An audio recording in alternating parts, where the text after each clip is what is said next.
Ladies and gentlemen, we all know that we are in the midst of a concerted effort to trash Western civilization in general and British colonial history in particular, to smear great figures from the past as being racist, and to topple their statues if possible, and essentially make it difficult for anyone to defend our heritage in a balanced way.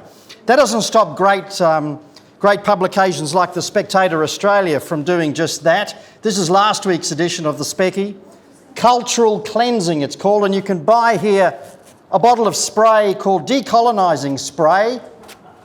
It kills 99% of slavers, eliminates imperialists, and blocks white privilege. I don't know the price, but it sounds like a great thing to have in your house.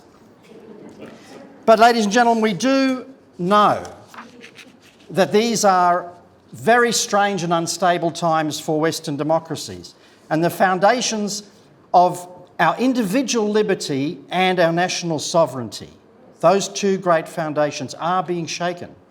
It is unclear whether we will stand or fall.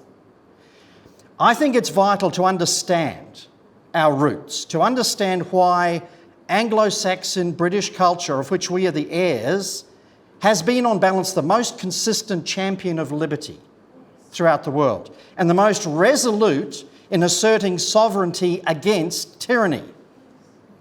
Knowing the sources of our strength may help us stand firm. One strength is our deep foundation in time. When the future King George V opened the first Parliament in 1901, Australia was already a 1,000-year-old monarchy. When my grandparents attended the Queen's coronation in 1953 as representatives of Northern Rhodesia, this being Grandad's coronation medal from the occasion, which only gets worn at Australian for Constitutional Monarchy meetings, the oath that they heard Queen Elizabeth take on that day was little changed from the coronation oath of King Edgar 1,000 years earlier in 973 AD. In turn, Edgar's anointing as king was modelled on the anointing of King Solomon 2,000 years before that. And every coronation in the last 300 years has featured Handel's anthem, Zadok the priest and Nathan the prophet anointed Solomon king. So that's another strength, our culture's deep foundation in a transcendent faith. The only moment at the Queen's coronation that was hidden from the television viewers was the anointing, as that was deemed a sacred moment between the monarch and God. The Queen, of course, being the head of the Church of England and defender of the faith. And as you excavate down into 2,000 years of Christian civilization among the English-speaking people, you find another great strength, an unwavering, passionate conviction that individual liberty must triumph over the tyranny of kings, and that all are equal, including the king, but before the law and under God. Now, historians say that this fierce passion for freedom and a fair go came with the Saxons, the Germans, marauding Teutonic tribes, possibly Arian Christians, who pulled their long boats up on the shores of the province of Britannica as the Roman Empire faded. The early Roman historian Tacitus penned an account of these barbarians beyond the empire's borders in his book Germania. He amazed his fellow Romans with the account of primitive tribes deciding their affairs through public gatherings and debate, whose chiefs held their position not by force of arms, but by consent of the tribal elders. Extraordinary. So in Dark Age Anglo-Saxon Britain, this proud tradition of tribal self-government took on the form of the Witan, W-I-T-A-N, Witan Assembly of the great men of the kingdom. And we know that they chose the King of England from at least the 9th century on. And the king had to stick to the agreed contract with the people.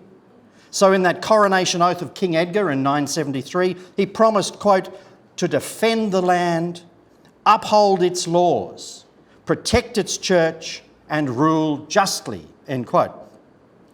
All monarchs from Edgar to Elizabeth have vowed much the same, except for that disastrous interlude of the Norman invasion in 1066, when the free men of rural England, with their privately owned farms and their ancient system of self-government, were subjected to feudal servitude by the hated William the Conqueror.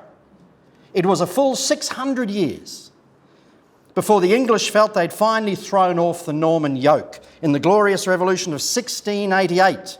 But throughout those centuries, the smouldering pride of the Saxons lived on in the common law of the people, the common law of the people, still administered at shire and parish level. Rudyard Kipling captures this stubborn Saxon passion for justice in a poem that might also give us a clue as to the origins of the great Aussie sense of a fair go. It is a letter from a Norman father to his son, advising the son how to best manage the natives back on the estates in England that were given to him by William the Conqueror. He says this, "My son," said the Norman baron, "I am dying, and you will be heir to all the broad acres in England that William gave me for my share when we conquered the Saxon at Hastings. And a nice little handful it is. But before you go over to rule it, I want you to understand this. The Saxon is not like us Normans. His manners are not so polite. But he never means anything serious till he talks about justice and right. When he stands like an ox in the furrow with his sullen set eyes on your own and grumbles, 'This isn't fair dealing,' my son, leave the Saxon alone." Much of the history of the freedom-loving Anglo-Saxons has been the story of dealing with bad monarchs who violated their contract with the people. British MP and historian Daniel Hannan wrote a splendid book, How We Invented Freedom and Why It Matters. Daniel Hannan. He traces this theme of dealing with difficult monarchs from King Ethelred the Unready in the 11th century, right through to the rebellious American colonies in King George III in the 18th century. Listen to this. He says, by 1014 AD, a series of disasters had overtaken the English. The Danes had seized London, forcing Ethelred to flee into exile. What happened next was, for that time, without precedent in the world. The Witan Council offered Ethelred the chance to return to his throne only if he agreed to abide by their conditions. Specifically, there were to be no more excessive taxes. The old laws, this was the first appearance of that English notion of immemorial custom, or the good old laws, must be upheld. And the king must pledge to be guided by the council of the Witan in future. It was a remarkable development. When tracing the story of constitutional liberty in the English-speaking world, specifically in the form of the assertion of representative government over monarchy, historians point to Magna Carta, to the English Civil War, to the Glorious Revolution, and finally to the American Revolution.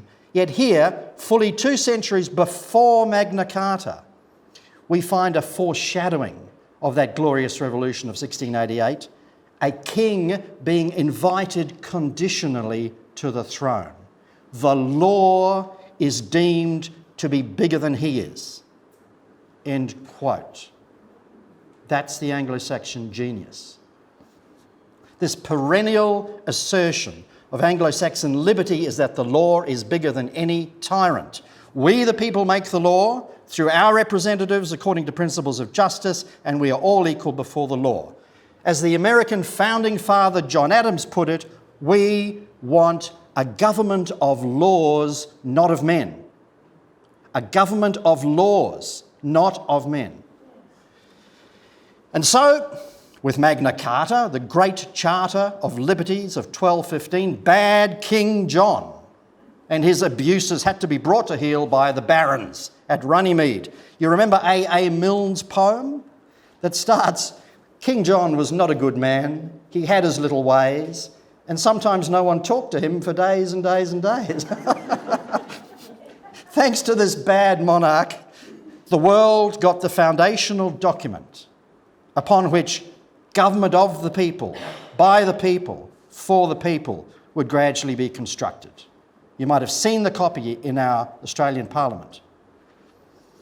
Now, with the English Civil War of the 1640s, the monarch Charles I was beheaded by Cromwell's parliamentarians after the king had grossly abused his powers. The High Court sentence of death in 1649 read that the king was guilty of attempting to, quote, uphold in himself an unlimited and tyrannical power to rule according to his will and to overthrow the rights and liberties of the people. He should have left the Saxon alone.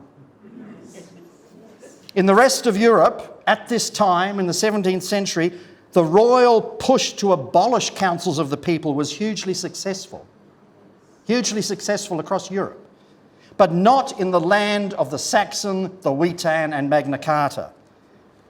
Then the ultimate assertion of people power in England came a generation later with the Glorious Revolution of 1688. James II was exiled and legislation was passed such that all future monarchs were subject to the will of Parliament, sworn to govern, quote, according to the statutes in Parliament agreed and the laws and customs of the same. Constitutional monarchy. In the same spirit of defending the rights and liberties of the people, the British colonies in America in 1776 rebelled against King George III. Again, as with Ethelred and King John, largely because of unjust taxation. They declared independence in words that asserted the same Anglo-Saxon passion of individual liberty under law and under God. We hold these truths to be self-evident, that all men are created equal, that they are endowed by their Creator with certain inalienable rights, that among these are life, liberty, and the pursuit of happiness. The American Revolution was just the Second English Civil War, with English values at stake that resonate all the way back to the early Saxons. King George III was once again the tyrant breaking his contract with the people, and he had to be put in his place. And so, you see, by these various struggles over 1,000 years, the Anglo-Saxon culture of individual liberty, rule of law, and a ferocious sense of the fair go were defended, and the institution of a well-behaved constitutional monarchy was established. And this curious institution under which all Australians are blessed to live is a creation of unconscious political genius, one we must cherish because it deals better than any other system with the problem of power. Under a constitutional monarchy, there is no elected president with supreme executive power and all the abuses and political divisiveness that goes with that. There is only a prime minister who can be changed by a simple vote of his fellow MPs. Witness the last 15 years in Australia, a period which demonstrates a deep principle of democratic hygiene that politicians, like nappies, should be changed frequently and often for the same reason. Under a constitutional monarchy, this is the point. Power percolates upwards from the Parliament and the Prime Minister to the real symbol of headship and unity, the Crown. In our case, the Governor-General as representative of the Queen, and their power simply evaporates harmlessly, since the Crown has no real power other than to say no to gross abuses by Prime Ministers. Our system is all about limiting power because the Anglo-Saxon mind, steeped in a Christian worldview, knows that humans are corrupt and power will corrupt them further. The solution that has grown to maturity over centuries is our Westminster system, with division of powers between the executive, the legislature and the judiciary, so as to limit the power of each division, all placed under a house-trained constitutional monarch who has all of the glory and none of the power. Brilliant. This system, this political attitude, exported throughout the British Empire and adopted in republican form by nations such as in the former Eastern Bloc, who love the idea of the rights and liberties of the people, and they love the idea of limiting executive power. This has been the greatest gift of British culture to the world. More happiness, more security, more prosperity than any other political movement in history. Now, these values are obviously open to all, not just to those of Anglo-Saxon stock. Daniel Hannan writes, Anglo-Saxon values, as Richard Dawkins might say, are a meme rather than a gene. A meme rather than a gene. They can be transmitted, says Hannan, without any genetic vehicle. They explain why Bermuda is not Haiti, why Singapore is not Indonesia, why Hong Kong is not China. But, ladies and gentlemen, does the next generation appreciate what a heritage of liberty we have inherited? There is an urgent need, I think, to get some balance back, some justice back in our judgment of our own history. Basically, we need to give our forebears a fair go. To counter this unjust portrayal, I think of two statues that haven't been toppled, statues I have a particular concern for because they're in my family. These two statues commemorate the best white brothers the black man ever had. So much for racist colonial people. These two counter the Marxist-led Black Lives Matter movement and its demoralising slander of our culture as racist. And it says what needs saying, that our colonial history has as much honour as shame. As much honour as shame. So, my three greats-grandfather, Robert Moffat, whose memorial stands in Ormiston, Scotland, he founded a real Black Lives Matter movement 200 years ago in the Kalahari Desert, Southern Africa. For 50 years, he served the Tswana people at Kuruman, enduring dangers and privations that today's pampered BLM protesters know nothing of. He stood with the Africans against the marauding Boers. He taught them agriculture, freed them from the spiritual terror of the witch doctor. He brought a printing press to the desert and produced the first New Testament in an African tongue. Because black souls matter. He also brought out a young medical missionary, David Livingston, whom he met during a fundraising tour of Britain in 1840. He writes about the meeting, "By and by, he asked me whether I thought he would do for Africa. I said I believed he would, if he would not go to an old station, but would advance to unoccupied ground, specifying the vast plain to the north, where I had sometimes seen in the morning sun the smoke of 1,000 villages where no missionary had ever been." How could a young man turn that challenge down? So Livingston came, he trained at Kuruman, he proposed to Moffat's daughter Mary under the almond tree, and you can still see the stump, I have. Then it was off north with him to the smoke of 1,000 villages and the smouldering foulness of the Arab trade in African slaves, the destruction of which became Livingston's life work. His statue still stands by Victoria Falls because the Africans know who their friends are. Those decades saw the English-speaking world, you know, these evil colonialists, achieve the greatest movement for moral good in any culture, in any age, as they exorcised the ancient evil of slavery.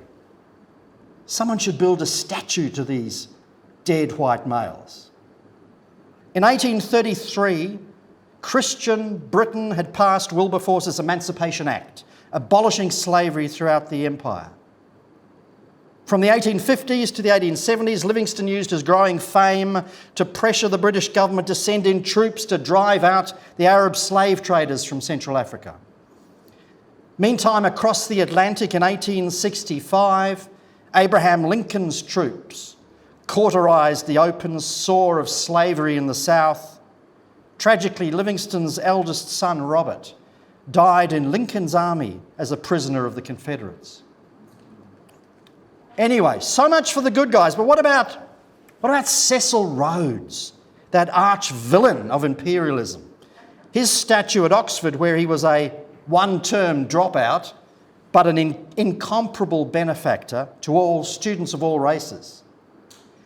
That statue triggered the hashtag Rhodes Must Fall campaign, which was the prototype of all subsequent topplings.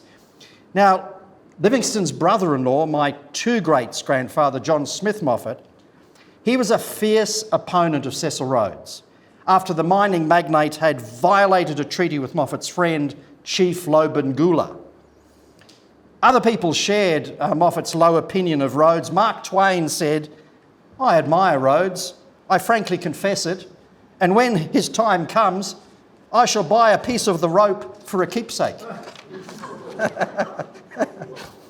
Yet there was obvious greatness in Rhodes, as historian Paul Johnson acknowledged, with his passion for extending the benefits of British civilisation from Cape to Cairo. There were glimpses of goodness. For example, he quietly funded the education of Lobengula's son in Juba, and race was never a criterion for his scholarships. Never. There was courage. In the Second Matabele War, Rhodes walked unarmed into the chief's stronghold to urge an end to hostilities. He earned respect from former enemies. At his burial in their lands in 1902, the warrior heirs of Lobengula gave the royal salute.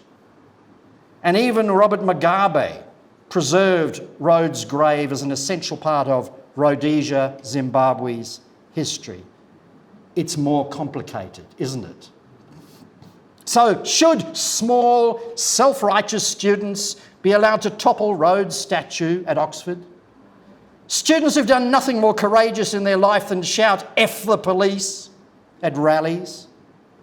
Students who condemn Rhodes' claim of British cultural superiority while urging the state-enforced superiority of Greta's global green ideology and a borderless, genderless Gaia?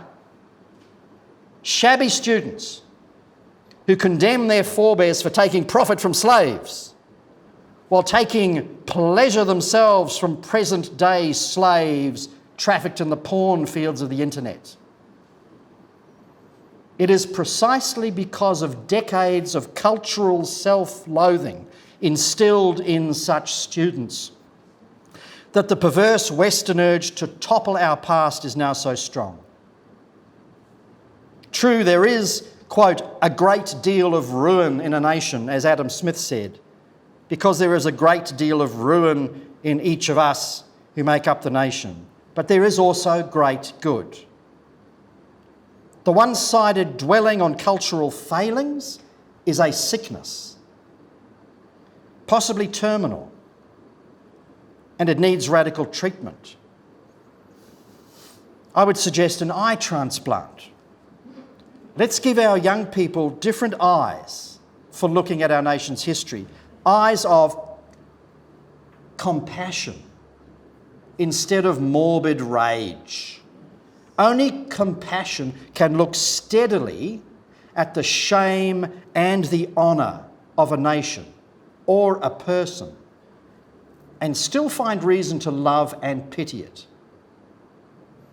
Precisely because it understands that all history, being human, is a tragic mix of striving for good and sinking into evil. That's the way we are. Let him who is without sin topple the first statue. And as one of the statues targeted for toppling in this quest to topple Western civilization, let's hear from Sir Winston Churchill on the British idea of civilization. He says, civilization means Are you ready? A society based on the opinion of civilians. Based on the opinion of civilians. It means that violence, the rule of warriors and despotic chiefs, of riot and tyranny, gives place to parliaments where laws are made, and independent courts of justice in which over long periods those laws are maintained. That is civilization, says Churchill, and in its soil grow continually freedom, comfort and culture, end quote. So, civilization is a society based on the opinion of civilians, not on the approved, enforced opinion of the elite in their globalist institutions or their social media censorious monopolies or their anti-discrimination tribunals which patrol the boundaries of acceptable opinion, not on the rule of the Black Lives Matter mob tearing down anything they don't like or they can't understand. It means a society where all citizens are free to express their opinion, argue their case through free public argument and settle their disputes through Parliament and the courts and debate. A society committed to that sovereign task of running our own show, with our own laws created by our representatives, not by any external power. So, all we can do as civilians, confronted by this orchestrated subversion of our culture, argue our case, organise as civilians. The various forces that hate our Western, British, Christian heritage are relentless in undermining its foundations. So we have to be relentless in shoring up those foundations. And so I invite you to consider just two of these foundations: individual liberty and national sovereignty. On individual liberty, there was no greater expression than 400 years ago when the poet John Milton appealed to the British Parliament not to enact laws that would prohibit certain political and religious opinions. Milton's famous address ended with the declaration, "Give me the liberty to argue freely according to conscience, above all liberties." Give me the liberty to argue freely according to conscience, above all liberties. Now, free speech means free argument. It's the heart of a self-governing society. Free speech is the liberty by which we argue for all our other liberties. It should not be a partisan issue. As the greatest free speech warrior in the West, Mark Steyn, has said, free speech is not a left-right thing. It's a free-unfree thing.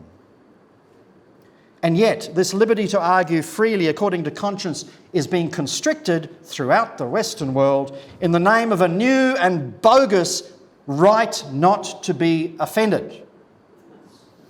Mark Steyn speaks from experience when he says, "In Canada, I committed the crime of offending certain approved identity groups.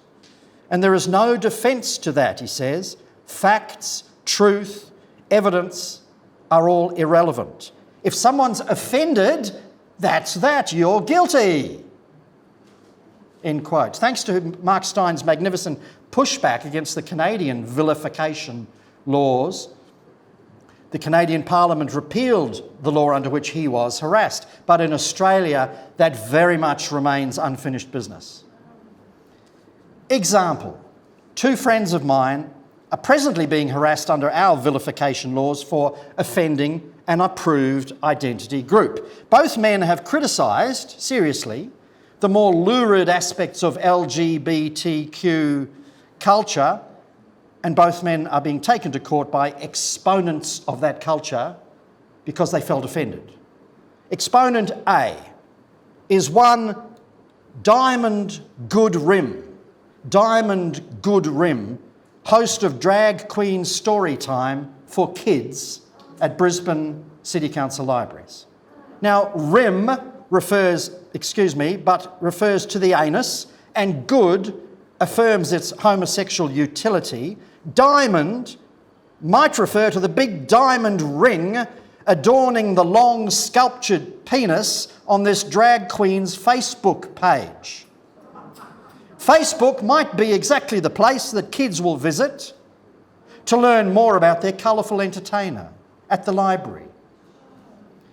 And once at Facebook, the children will see that Diamond also entertains adults. In fact, Diamond is the queen of classy porn, winner of the 2019 Adult Entertainment Industry X Award Drag Queen category. Fair enough. Now, friend A is one Lyle Shelton, Toowoomba boy, who headed the No case on same-sex marriage. Now, he exposed the background of Diamond Goodrim and another drag queen storyteller, Queenie, at his blog in January last year. Lyle gave his opinion, the opinion of a civilian, remember?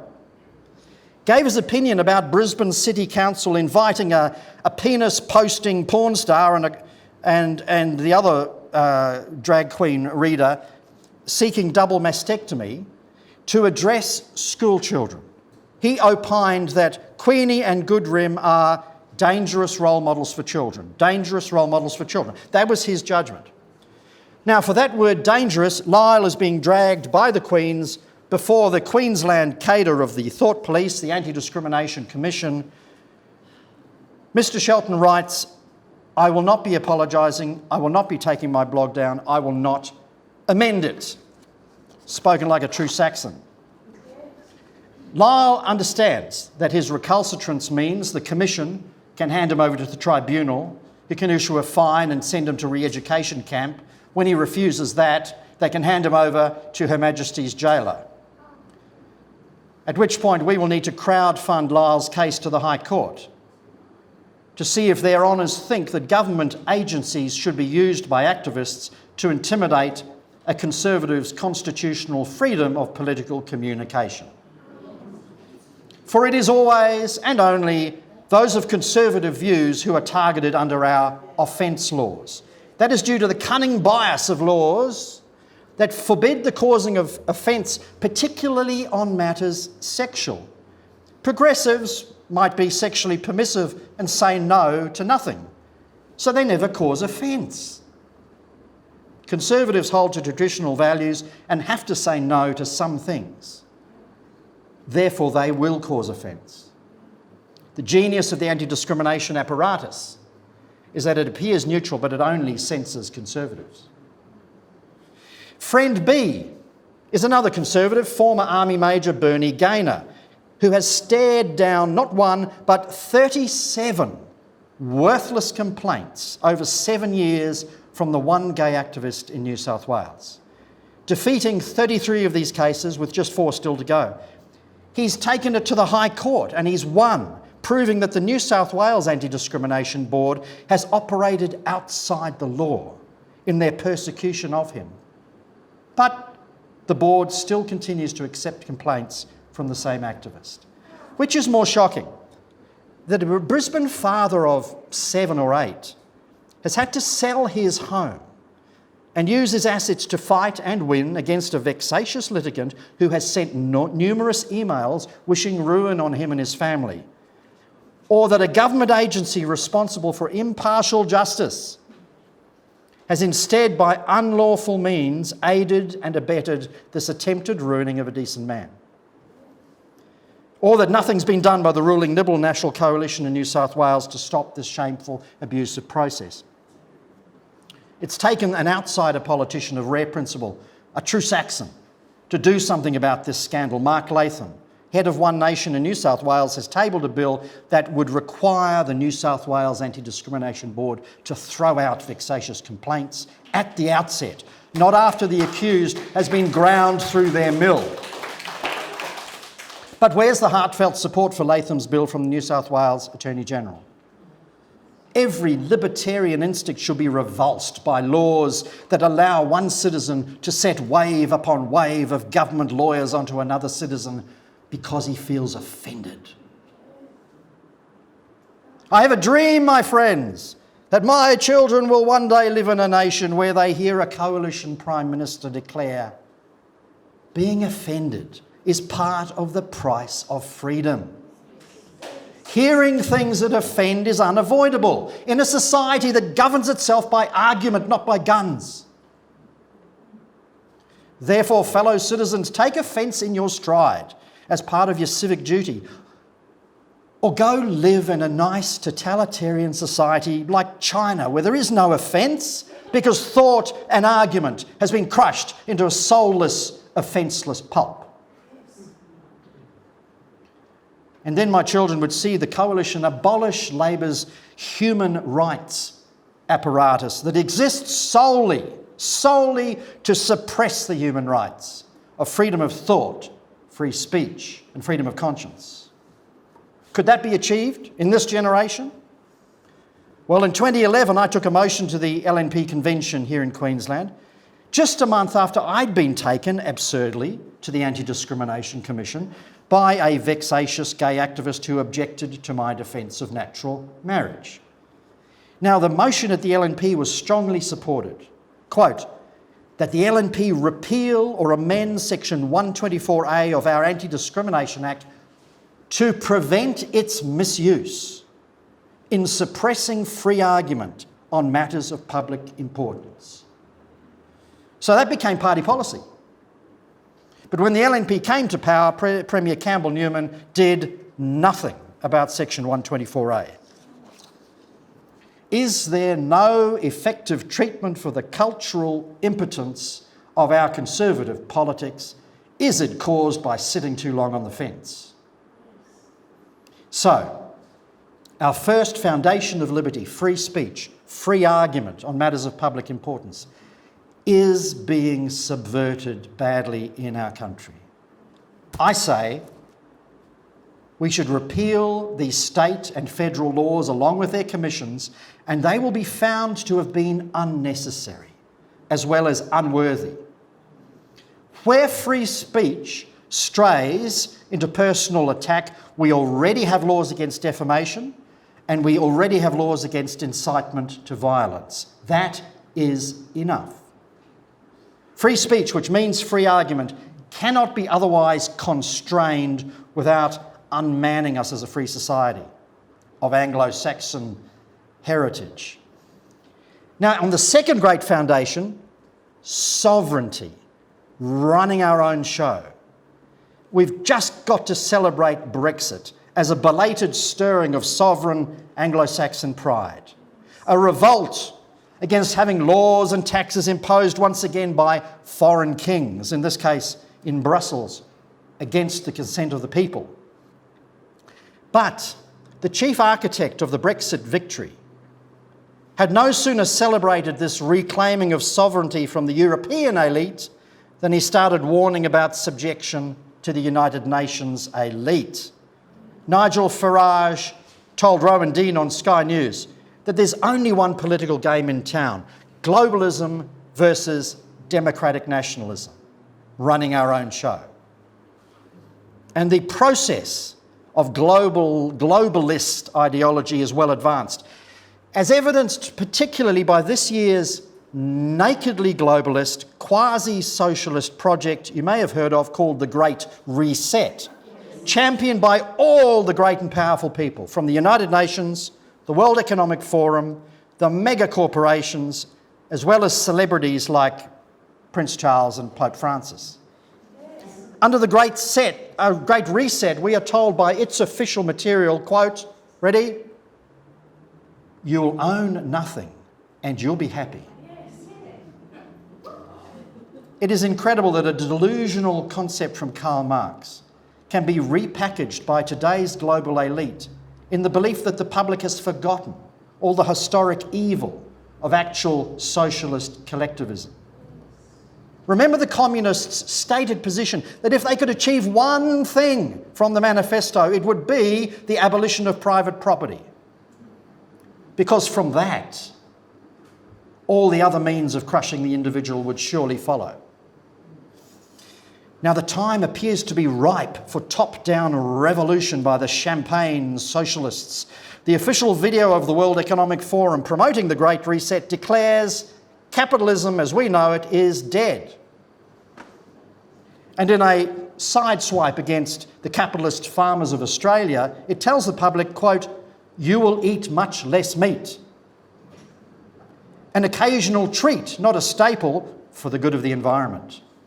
You've been told, ladies and gentlemen, by them. What does the Saxon say about that?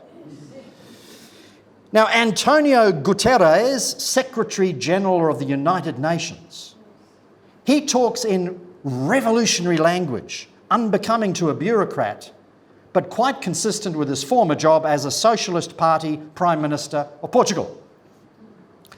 Guterres says on the Great Reset video, "It is imperative that we reimagine, rebuild, redesign, reinvigorate and rebalance our world."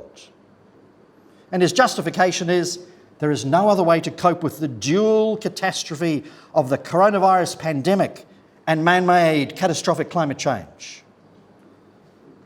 This global manufactured panic over global warming is central to the globalist power grab, with Guterres telling us that, quote, "Advancing the transition to net zero emissions is an essential element of the Great Reset." Right, you've got the picture.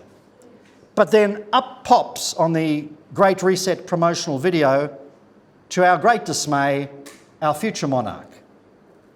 Prince Charles tells us we do need a shift in our economic model that places nature and our shift to net zero at the heart of how we operate. We are literally at the last hour, says Prince Charles. And there is real urgency for action.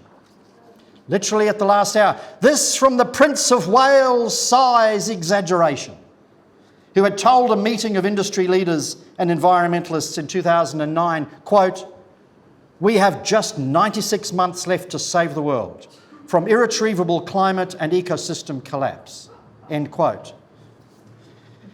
Now, when that excitable hyperbole from Prince Charles expired in 2017, His Royal Highness issued a new prophecy of doom in a speech to Commonwealth foreign ministers, July 2019, and said, "I am firmly of the view that the next 18 months will decide our ability to keep climate change to survivable levels and to restore nature to the equilibrium we need for our survival," end quote. So that new 18-month deadline took us to January just past.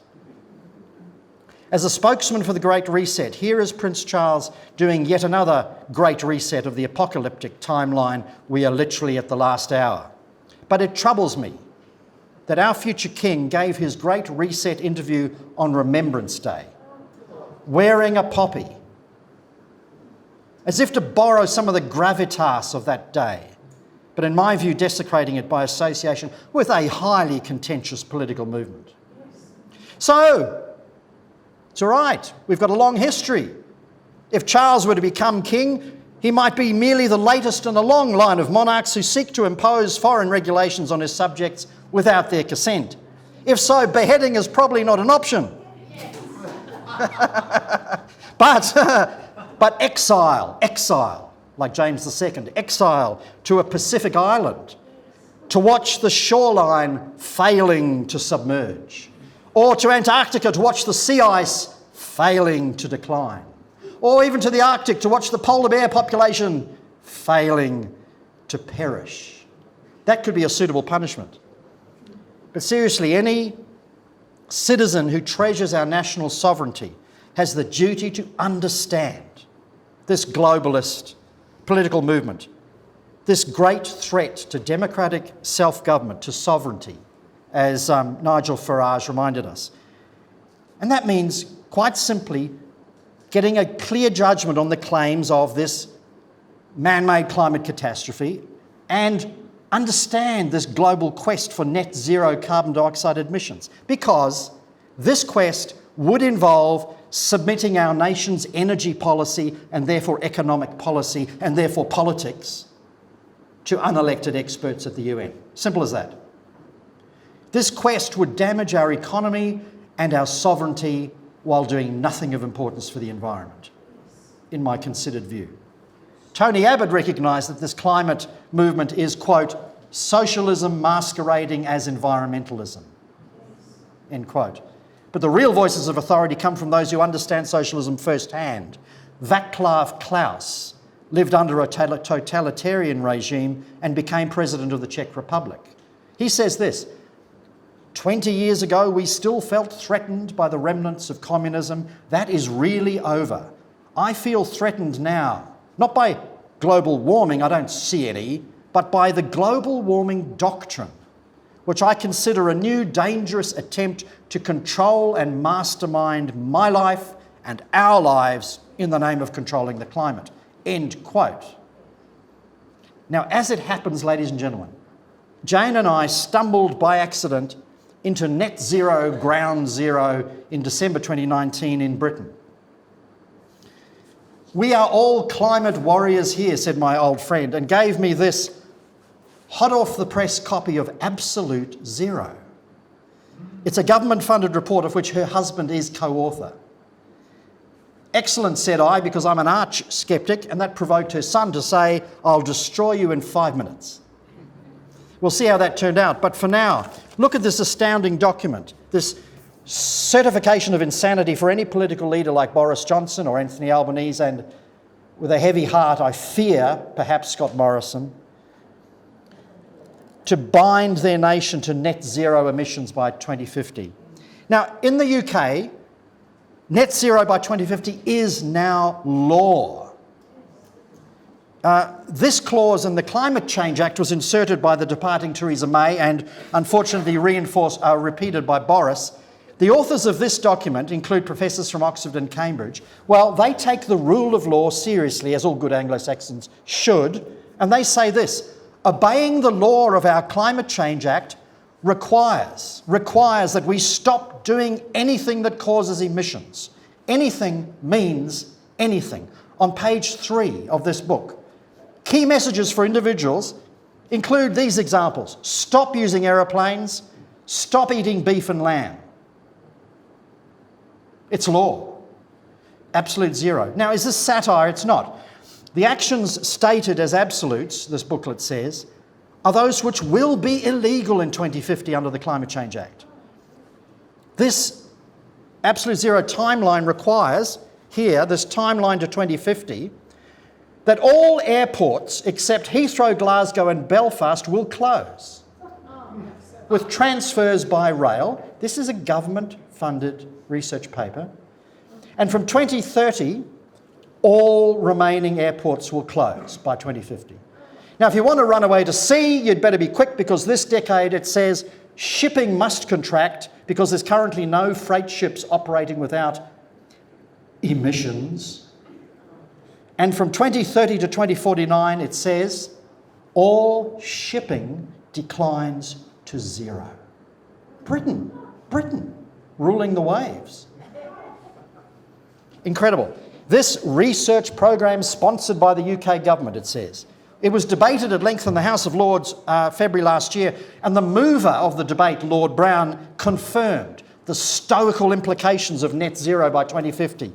He said, there will come a time when we're so short of the target we've legally imposed on ourselves that the only way to achieve it will be, among other things, to give up flying and shipping.